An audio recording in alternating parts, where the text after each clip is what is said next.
Hi, this is Travis Pearson with my co-teacher, Tanya Franker, and we're doing our planning for coaching conversation.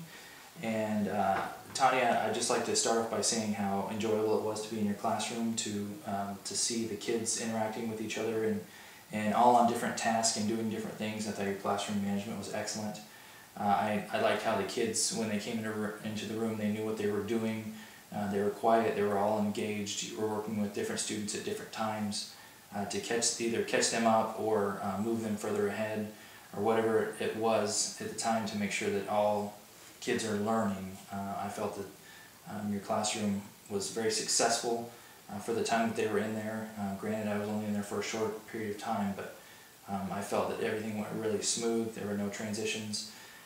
As far as verbatim questions went, there wasn't a lot of questions being asked in a certain period of time, except for the individual student that you were working with. But I thought that went really well. I noticed that there was almost nobody off task. Everybody was working to their potential and doing what they were expected to do. And I was really impressed with how everything went. As we move forward into some of these this coaching conversations, we're going to talk a little bit about collaborating, about some things that you would like to do as far as the future goes, some goals and things that you would have, and also we'll get into talking about something new that will be for you for this year, that you'll be co-teaching with another teacher too, so we'll talk about that a little bit. But first I want you to expound upon some goals and some things that you'll be looking for in the future, some things you can maybe change or tweak to make your lesson better than it already is. Well, after doing writing workshop for 3 years now, a lot of things with the process have evolved into a place where I think they're pretty effective. So I don't see myself making any drastic changes in the process and what I'm teaching or how I'm teaching. What I see the biggest change coming is an area that I've struggled with from the beginning, which is figuring out how to grade different kinds of writing, fitting some new techniques into a very old gradebook system.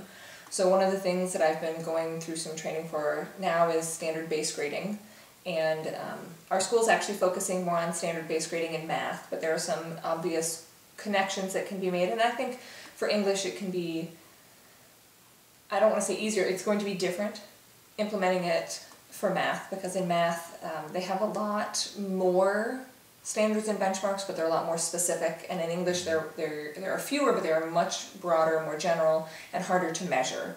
They aren't quite as concrete. So figuring out how I can turn these standards and benchmarks into something that is measurable, figuring out how and when I'm going to measure it are all obstacles. And then again, with math, it all builds upon itself, but with English it's a lot more growth, what do I want to say?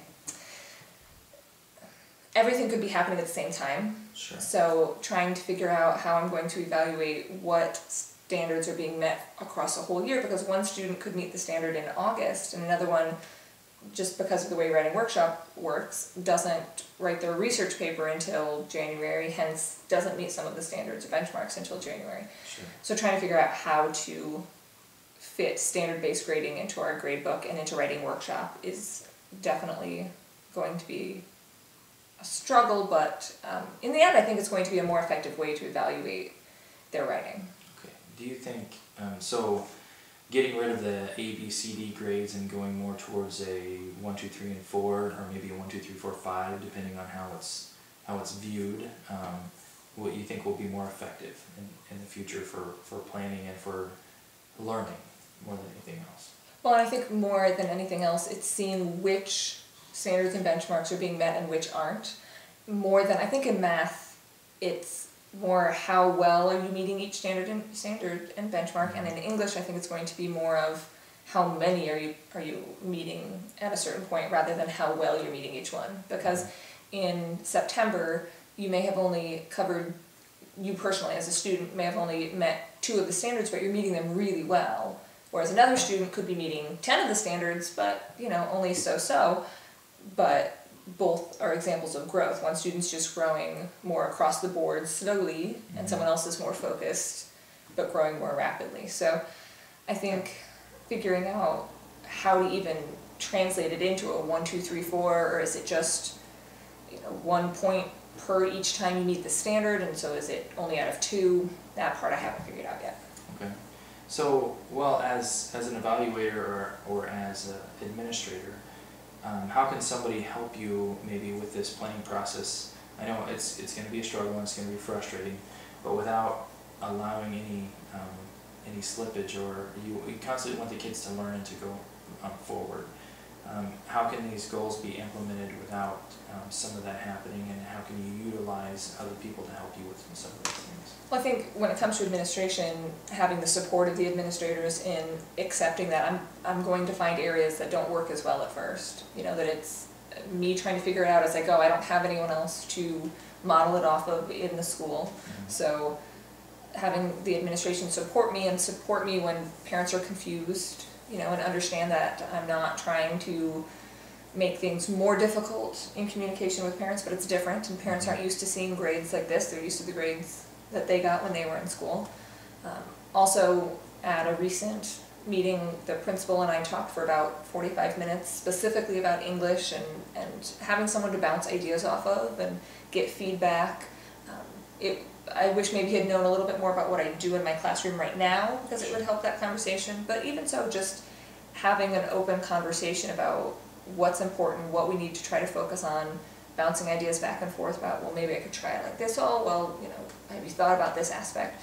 That right now, at the stage that I'm at, is the biggest thing I need, is help in the planning and the process of even beginning to think about it. And then later the support when parents and students are confused. Sure. So collaboration is a big part of this. It's a big part of obviously this coaching conversation that we have. As far as time goes in the school, we don't have a lot of collaboration time, and I can understand that.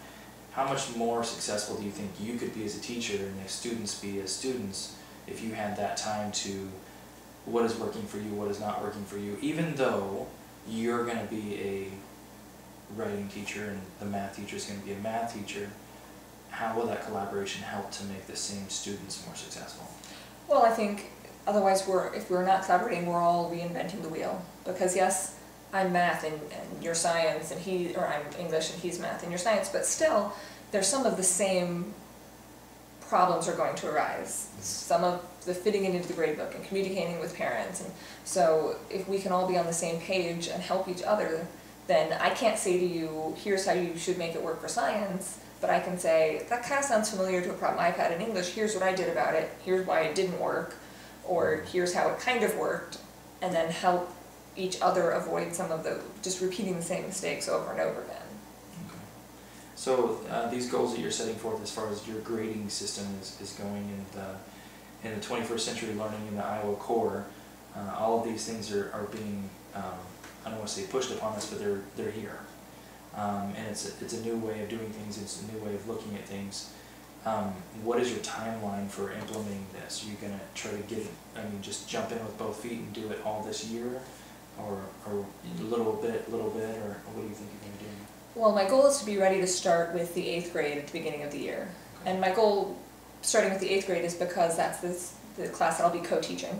And so I thought having someone else to bounce the ideas back and forth would help figure out the process. And then once I get it worked out with the 8th grade, who also have the experience in writing workshops, so I feel like I can start introducing something new to them at the beginning of the year, because writing workshops a solid foundation, as opposed to the 7th grade, who would be coming in and I'd be throwing just a ton of new things on them. But after I get it worked out with the 8th grade, then hopefully I can implement it in the 7th grade and even hopefully into the freshman class eventually. I don't know about the college class that I'm teaching, because college they still expect to have a letter grade. Sure. To report, but at least in the high school classes, if it's successful, which I think it will be, I would like to, because I do think it's more effective, I would like to see myself find ways to implement it in my other classes as well. Okay. You mentioned co-teaching. That's going to be something new for you this year. How will that work with things, with the way that your class is structured and how it works now?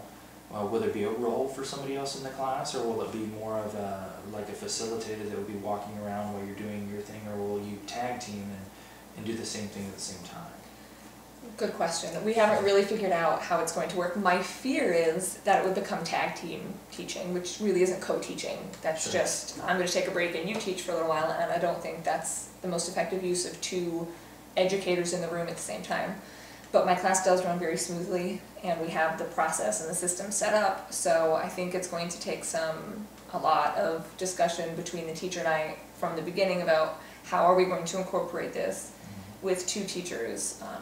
Part of the goal of having the co-teaching is to help figure out the standard-based grading, help her learn the process, my co-teacher of writing workshop, but I don't want it to just be the other teacher as an observer in my classroom, or again the tag team teaching. So figuring out what maybe her strengths are that she can bring in new aspects. I would like to see, you know, someone else coming in and looking at writing workshop and maybe saying, well, have you ever thought about adding this aspect or changing that part? Because like I said at the beginning, I think it works pretty well now, but I'm in it. You know, someone outside of it can point out things that maybe aren't as smooth as I would like them to be, or just suggest an idea that I hadn't thought of before.